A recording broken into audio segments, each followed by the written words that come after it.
गांव की एक सुंदर कहानी, चंपा की खुशबू। यह कहानी है मधुपुर नामक एक छोटे से गांव की।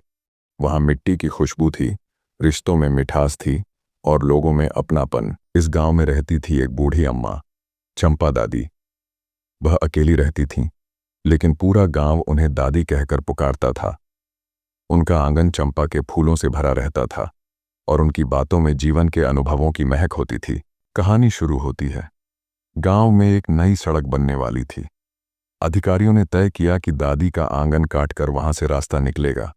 लोगों ने चुपचाप मान लिया, लेकिन चंपा दादी ने मना कर दिया। उन्होंने कहा, अगर ये चंपा का आंगन गया तो इस गांव की खुशबू भी चली जाएगी। गांव के लोग पहले थोड़े नाराज हुए, लेकिन फिर उन्हें याद आया, जब किसी के घर में दुख होता तो दादी सबसे पहले पहुंचती थीं। जब कोई बच्चा बीमार होता, दादी अपनी जड़ी बूटियों से उसे ठीक कर देती थीं। दादी ने गांव को कभी अकेला नहीं छोड़ा, तो अब गांव कैसे उन्हें अकेला छोड़े। फिर क्या हुआ? गांव के नौजवानों ने मिलकर पंचायत से बात की, एक नई योजना बनी और सड़क को थोड़ा मोड़ दिया गया। दादी का चंपा का आंगन बच गया।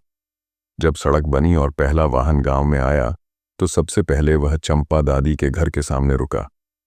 गांव के बच्चों ने फूलों से उसका स्वागत किया।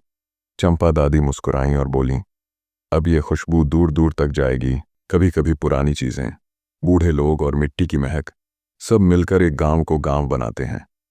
चंपा की खुशबू जैसे रिश्ते पैसे से नहीं, सम्मान और प्रेम से बनाए जाते हैं। साथियों, आपके बचत के लिए लाए हैं पैसा बचाना हुआ आसान। साज पे प्ले स्टोर से डाउनलोड कीजिए। साज पे रेफर कोड 53342892 डालकर ओपन कीजिए। एक ऐसा ऐप जो आपके खर्च बचाएगा और बचत कराएगा। सारी जानकारी अपने बायो में दी हुई है।